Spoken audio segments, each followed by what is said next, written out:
Bonjour à tous, je suis Gilles Mansillon, je venais vous saluer aujourd'hui, j'espère que vous avez passé une bonne... On arrive sur la fin de ce portail, ce portail du Lion. Il y a Jupiter qui part direct, qui était en rétrograde, et il y a Mercure qui rentre en Lion. Et il va y avoir ces codes de diamant, la lumière diamant qui va être téléchargée dans les jours qui viennent. Donc il faut continuer à rester ouvert de toute manière tout le temps. Ces portails ne sont que des accélérateurs, des opportunités, parce notre conscience se tourne vers ces portails, vers la possibilité d'ouvrir ces portails qui nous permettent qui permettent aussi à ceux qui sont de l'autre côté du voile de mettre plus de lumière et d'énergie. Je voulais aussi dire, quand je disais qu'il y a un alignement entre le soleil Sirius et le grand soleil central, d'un point de vue physique, il y a un alignement entre le soleil et Sirius, mais Sirius n'est pas en alignement physique avec le soleil central de la galaxie, le centre stellaire qui est toujours en Sagittaire, mais Sirius est un portail qui nous amène vers ce grand soleil central. Donc voilà, je voulais juste clarifier cela.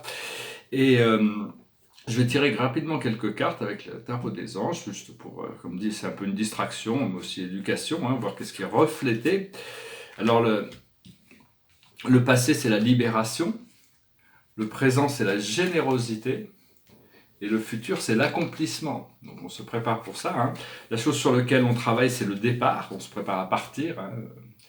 Et l'aboutissant, c'est le jugement, c'est-à-dire l'ordre divin, la balance, l'harmonie qui est revenue. Alors avec ce portail de Sirius, il y a eu toute une activation des énergies d'Orion. Mais les énergies d'Orion, consciemment ou inconsciemment, on a eu des incarnations là-bas, c'était une race de guerriers, donc il y a eu beaucoup de souffrances qui peuvent être connectées, mais il ne faut pas avoir peur de ça, il faut intégrer ce paramètre d'Orion, savoir qu'en Orion, la civilisation d'Orion a déjà résolu ce paramètre d'Orion, c'est un endroit qui est en paix maintenant, mais bon, il y a eu toutes ces histoires avec les Anunnaki sont quand même des grands êtres de lumière, des êtres divins, il faut pas les... Ce qu'il faut, c'est... Enfin, ils voulaient garder les humains inférieurs à eux-mêmes, alors que maintenant, bon, on est tous égal à un. Et donc, il faut en acceptant de retrouver ces mémoires qui peuvent être un peu douloureuses sur ces expériences des guerres galactiques sur Orion, ça nous permet d'activer plus profondément aussi des énergies galactiques qui sont d'autres incarnations qui ont été extrêmement agréables et qui nous apportent cette guérison, comme ceux des Pléiades, Arcturus, qui a toujours été des civilisations paisibles, qui ne sont jamais impliquées dans les guerres, ou les connexions avec Sirius. Donc c'est des connexions, il faut réactiver toutes ces connexions petit à petit, savoir que bon, il y a la possibilité pour des âmes jumelles de se retrouver, pour pouvoir guérir le monde, pour pouvoir retrouver cette joie. Et savoir qu'on travaille déjà dans de nombreuses dimensions, consciemment ou inconsciemment. On a des guides, des amis dans le monde spirituel qui communiquent déjà et qui maintiennent ces fréquences avec nous de l'autre côté du voile. Donc il faut savoir établir cette confiance entre ces parties de nous-mêmes qui sont là-haut et cette partie qui est ici. Savoir que c'est un procédé de co-création. Et au plus on peut intégrer ces parties supérieures dans notre conscience, on les accepte, on arrive à communiquer avec ces parties supérieures, au plus on reçoit la guidance de manière claire. Savoir que bon, bien que bon, il y a toutes ces parties supérieures de nous-mêmes, même jusque dans le plan de l'infini, c'est ces êtres qui prennent le rôle de Dieu, c'est pères. C'est vraiment la guidance intérieure, la lumière intérieure qui est la voie de salut, qui est la voie de la lucidité. C'est cette présence intérieure. Tous les dieux, il faut aimer et respecter toutes les formes divines qui existent à l'extérieur de nous, mais il faut adorer la présence de Dieu à l'intérieur de nous et penser qu'on fusionne notre conscience avec cette présence intérieure, et s'abandonner à la vérité, et s'abandonner à reconnaître la vérité, parce que Dieu connaît déjà la vérité. Si on doit s'abandonner à Dieu, s'abandonner à la vérité, s'abandonner à l'amour, c'est pas pour que Dieu puisse savoir que bon, on puisse reconnaître la vérité. Il la connaît déjà, c'est pour nous, c'est à nous et donc cette connexion, c'est à nous de le créer pour nous, c'est recréer cette connexion et lâcher prise sur tous les systèmes de contrôle, lâcher prise sur l'attachement. Il n'y a que l'amour dans le cœur qu'on doit s'attacher. L'amour, c'est comme la liberté, mais même ça, on n'a pas besoin de s'y attacher. Disons que c'est plutôt Dieu qui est attaché à nous que nous-mêmes nous, on peut avoir la liberté, savoir que de toute manière, Dieu est à 7 jours sur 7, 24 heures sur 24 à son énergie qui est sur nous, qui est complètement tout le temps là. C'est juste une question de notre conscience, d'accepter cette connexion. et savoir, bon, on doit fusionner avec cette lumière, on doit fusionner avec la lumière de la source et permettre, hein, ça ne demande pas d'effort, ça demande juste de permettre cette connexion. Alors bon, je voudrais parler un peu de la loi d'attraction aussi. Après, on va poser une question qui était intéressante, c'est savoir que bon, je vais d'abord tirer quelques cartes avec la cache pour voir. Alors la plus haute sagesse pour nous aujourd'hui, c'est confronter nos peurs. C'est arriver à confronter nos peurs. Une fois qu'on confronte nos peurs, on devient une figure d'autorité. On n'a plus besoin d'avoir peur. On est confiant en nous-mêmes. On est confiant dans notre guidance, dans notre sagesse, dans nos désirs, dans notre intuition. Ce que l'on doit comprendre, c'est l'écrivain ou le script. C'est prendre des notes, c'est tout noter, savoir que bon, tout est important. Après, lâcher prise, mais enfin bon, toutes nos expériences, c'est bien de les noter parce que notre esprit mental a tendance d'oublier, donc c'est bien de prendre des notes. Ce que l'on doit faire, c'est les anges, c'est connecter avec les anges, c'est reconnecter avec cette nature angélique, et l'aboutissant, c'est Atlantide, c'est cette mémoire, cette intégration de c'est une société matriarcale essentiellement. Bon, il y avait un côté patriarcal, un côté matriarcal, mais on doit intégrer ce sentiment de réceptivité, de pouvoir se nourrir, de pouvoir reconnecter aussi avec le monde sous-marin, avoir guéri tous ces traumas d'Atlantis pour reconnecter avec cette nature de la 4e et de la 5e dimension qui était déjà présente en Atlantis. Alors, des fois, bon, je me rends compte que j'ai eu des jours un peu difficiles et donc j'ai un peu brouillé du noir pendant un temps assez continu, des fois pendant des heures et des heures. Alors maintenant que tout va mieux, l'esprit me représente ça. Mais pourquoi? Parce que quand on pense, on crée. Et donc il faut, si on a quelque chose de négatif, par où on parle, où on pense, c'est-à-dire qu'il faut s'arrêter avant 17 secondes si possible, parce que 17 secondes va en initier un flow qui dépasse 17 secondes. Si on passe quand c'est quelque chose de positif, on doit 17 secondes, ça initie un nouvel flow de 17 secondes. Une fois qu'on a fait 4 fois 17 secondes, 68 secondes, la pensée prend une vie en elle-même. Elle est solidifiée dans l'éther. Et elle continue à évoluer. Donc c'est important si on pense quelque chose de négatif ou on parle de quelque chose de négatif, de compresser en dessous de 17 secondes si possible, lâcher prise et de revenir sur quelque chose de positif le plus vite possible. Par contre, quand c'est quelque chose de positif, il suffit de cultiver. Hein, une fois qu'on a eu ce désir, cette appréciation de la chose, il suffit de rentrer dans des choses très... en rajouter pour pouvoir garder la pensée sur la gratitude, l'appréciation, la réceptivité, le bonheur, la joie, la reconnaissance, la reconnexion, toutes ces attitudes d'appréciation. De toute manière, ça permet de continuer le flow. Une fois que l'énergie a dépassé cette marque d'une minute, 1 minute 30, à ce moment-là, la pensée devient auto-régénérative et commence à créer des choses autour de ces pensées. Et donc... et savoir que bon, aussi, au plus on est spécifique dans ce que l'on dit ou ce que l'on pense, au plus ça s'accélère, et au plus on est général, au moins on est spécifique, au plus le flow est lent. Donc quand c'est quelque chose de négatif, qu'on pense à quelque chose de négatif très pointu, très précis, il vaut mieux essayer de généraliser pour ralentir la pensée. Par contre, quand on pense à quelque chose de positif, c'est bien positif, et au plus on devient précis, on peut rajouter des détails, au plus ça accélère le flow de la procession, pour pouvoir se diriger vers les lignes temporelles supérieures. Et on peut toujours aussi demander, par exemple, c'est important quand on va dans les situations, quelle que soit la situation, ou que ce soit des situations qui nous affectent personnellement, ou que ce soit des situations collectives qu'on peut voir sur des situations difficiles, un peu tendues dans le monde, demander à ce qu'un ange soit mis dans l'aura de tous les participants connus et inconnus. C'est-à-dire qu'avant d'arriver dans une situation, en demandant ça, c'est-à-dire que quand on arrive dans la situation, les choses sont déjà prêtes pour nous. Et donc, voilà, hein. Oui, donc bon, après ça, bon, ça va, il n'est pas trop long. Je voulais dire, c'est un truc qui est intéressant, je vois, on est en train de rentrer dans je vois, il y a beaucoup de hype sur créer des maisons connectées, où tout est connecté, on est connecté. Mais en réalité, la connexion, c'est à l'intérieur de nous qui doit faire. Et dans les années 1980, parce que dans les années 1980, j'étais à Los Angeles, j'avais fait un business plan pour essayer de trouver des investisseurs. Bon, le projet s'est pas fait, pour avoir des maisons intelligentes, déjà dans les années 80, à la fin des années 80. Mais à l'époque, c'était sûr qu'il y avait des maisons, c'est-à-dire créer des maisons avec des des décorations éclectiques, hein, mélanger l'ancien et le nouveau, mais avec des maisons intelligentes qui permettent de commencer à de pouvoir vivre beaucoup plus agréable, augmenter la qualité de la vie. Mais la seule chose, c'est que ces technologies étaient prévues d'être autodirigées par celui qui habite dans la maison, alors qu'actuellement, c'est tout ce qui est connecté à des codes multinationales et c'est eux qui contrôlent, ils s'en servent pour espionner. Donc c'est bien d'être connecté, mais pas forcément connecté à un réseau tant que l'humanité s'est pas responsabilisée par rapport à ce qui fait de toute cette information, hein. Parce qu'il y a toutes sortes de choses qui ne sont pas révélées que ces compagnies font. On sait maintenant que les enceintes d'Amazon, ils sont tout le temps en train d'écouter tout ce que l'on dit, et après ils se servent de cette information, enfin il y a toutes sortes de choses. Alors bon, on va trouver un moyen d'opérer en dehors de la grille, c'est-à-dire pouvoir connecter à l'internet, mais tout ce que l'on fait est en dehors de la grille, et tout ce que l'on fait est complètement inaccessible pour toutes ces multinationales qui sont tout le temps dans cette lutte de domination un petit peu. Et donc c'était intéressant. Bon, mes projets ont pas abouti dans les années 80, mais j'avais déjà cette vision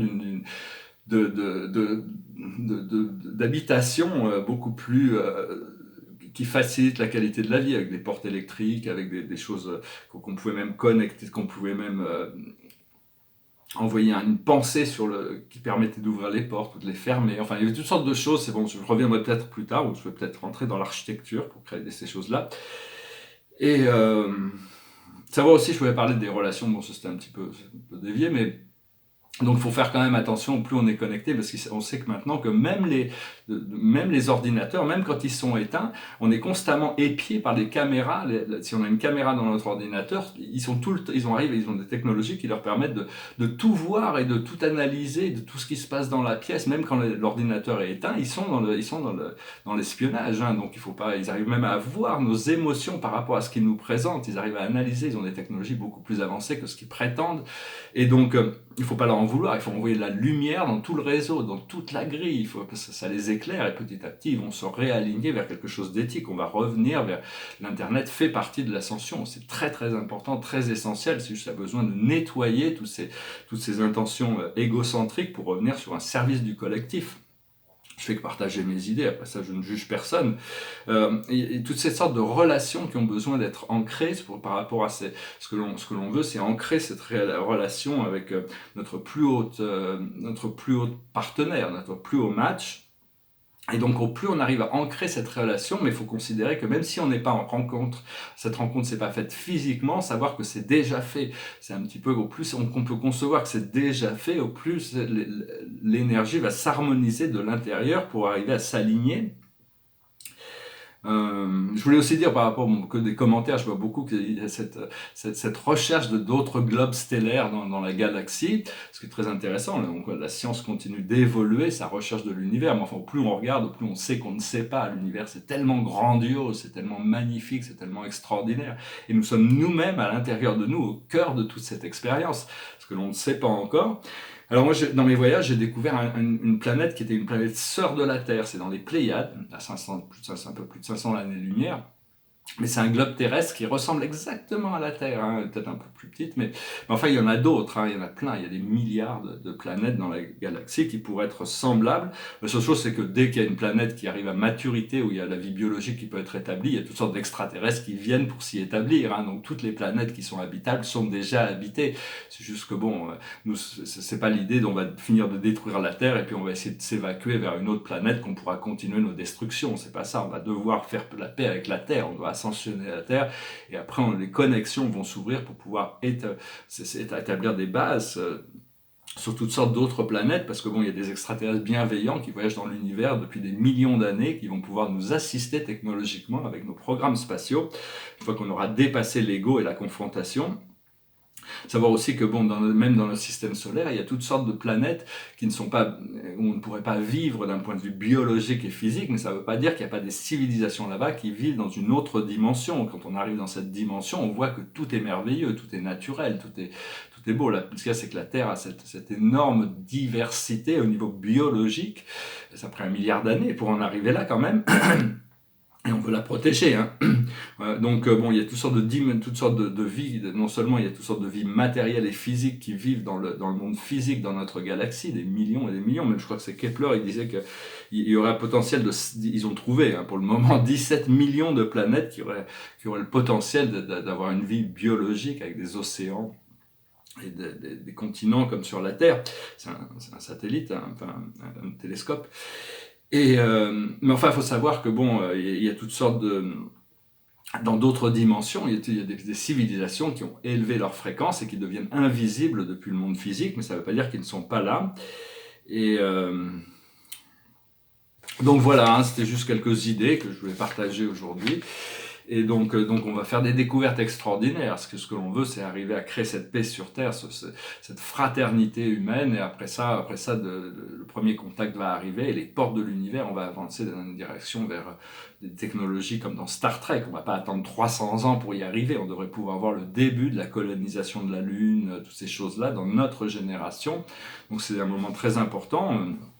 Seulement, on peut pas, ces guerres galactiques, tous ces paramètres d'Orion, ce besoin de dominer, ce besoin d'imposer par la force, de soumettre, tout ça, ça ne fonctionne plus. On doit avoir résolu ce paramètre d'Orion qui nous a quand même apporté le sens de l'exploration, le sens de l'aventure, de l'exploration. Mais enfin, là-bas, sur Orion, ils ont résolu ce paramètre. Ce qu'il y a, c'est que dans leur passé, ils avaient des technologies intertemporelles, il y a beaucoup d'êtres qui étaient des guerriers, et c'est les plus grands guerriers qui avaient été créés par les Lyriens, hein. Tout ça, c'est les Lyriens qui avaient importé les fondateurs, qui avaient importé qui avaient créé toutes ces civilisations humanoïdes dans notre partie de la galaxie.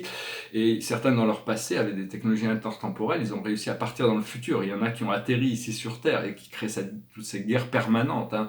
Alors, les forces de l'Empire d'Orion avaient essayé de les suivre pour les rapatrier, les capturer, les rapatrier. Mais une fois qu'ils avaient intégré le collectif humain, c'était devenu impossible. On n'avait pas pu les neutraliser. Donc il y a vraiment il y a tout ce programme de nettoyage qui se prépare, hein, de toute manière. Donc il faut s'y préparer dignement et cultiver la joie, le bonheur, la fraternité, l'amitié, toutes ces choses la créativité, toutes ces choses qui nous font du bien. Ça veut dire qu'il faut être indifférent au reste, mais au plus on cultive ça, au plus ces choses deviennent ancrées à l'intérieur de nous et on peut les propager, et petit à petit ça fait boule de neige et tout le monde veut rentrer dans cette joie, dans cette abondance, cette prospérité, dans toutes ces choses qui sont voulus, disons. Je vais finir avec une chanson, je vais tirer une dernière carte avec le tarot des archanges. J'espère que vous passerez une excellente semaine. Je vais chanter une chanson qui m'est passée par la tête. Je ne sais pas pourquoi les chansons me passent par la tête au moment où je vais faire ces vidéos, mais enfin je ne me contrarie pas, je vais avec le flow, hein, de toute manière. Derrière moi, c'est un intérieur de 2005 qui s'appelle la table rouge. C'est une table avec une coupe, et il y a cette lumière bleue qui sort. Et ici, c'est une scène, un intérieur aussi, c'est une scène assez complexe avec toutes sortes de symboles. Ce tableau qui est entouré d'ADN, avec le symbole de Fortuna, l'œil d'Horus, et Paradise, avec les trois grâces, un personnage avec l'ego sur son petit ego sur l'épaule gauche, et un autre personnage, l'âme, ici il y a le symbole de Chiron, avec le symbole de Zeus au-dessus, de la lumière qui montre toutes sortes de... Puis notre petit personnage angélique, il y a toutes sortes de subtilités dans ces tableaux. Alors, je viens avec cette chanson qui me passait par la tête, c'est une chanson des années 60, it goes like this. Nights in white satin, never reaching the end. Letters I've written, never meaning to send. Beauty I've always missed, with these eyes before. Just what the truth is, I can't say anymore. 'Cause I love you, yes I love you. Gazing at people, some hand in hand, just what I'm going through, they can't understand. Some try to tell me thoughts they cannot defend, just what you want to be, you will be in the end. And I love you, yes, I love you. Nights in white satin, never reaching the end. Letters I've written, never meaning to send. Beauty I've always missed, with these eyes before. Just what the truth is, I can't say anymore. 'Cause I love you, yes, I love you, I love you. Voilà, je vous remercie d'être resté jusqu'à la fin. Je vous remercie d'aimer, de partager, de commenter, de souscrire. Moi, je me sens vraiment à l'aube d'un énorme changement. Bon, je sais que ça fait longtemps que j'en parle, mais des fois, ça prend du temps. Quand on est prêt, les choses arrivent naturellement, hein, de toute manière, et donc on doit s'y préparer. Et donc la situation d'aujourd'hui, c'est le 7 de Michael. Il y a une meilleure manière de faire. Faire cavalier seul n'est peut-être pas la meilleure solution. Ne négligez pas les détails.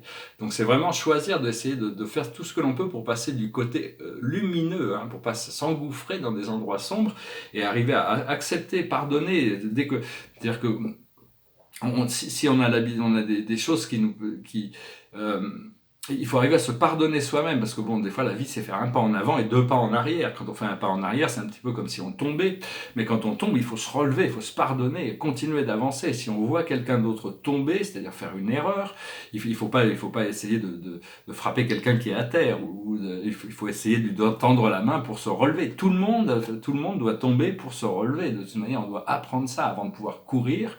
Les enfants doivent commencer à apprendre à marcher avant de courir. Il faut déjà apprendre à se tenir debout et à marcher. Et même si il faut comprendre un petit peu comme dans la société, si nous on est déjà, donc c'est une métaphore, mais si on est comme un enfant qui sait faire du vélo et qui arrive à courir et tout ça, c'est pas pour ça qu'il faut mépriser les enfants qui sont juste en train d'apprendre à marcher.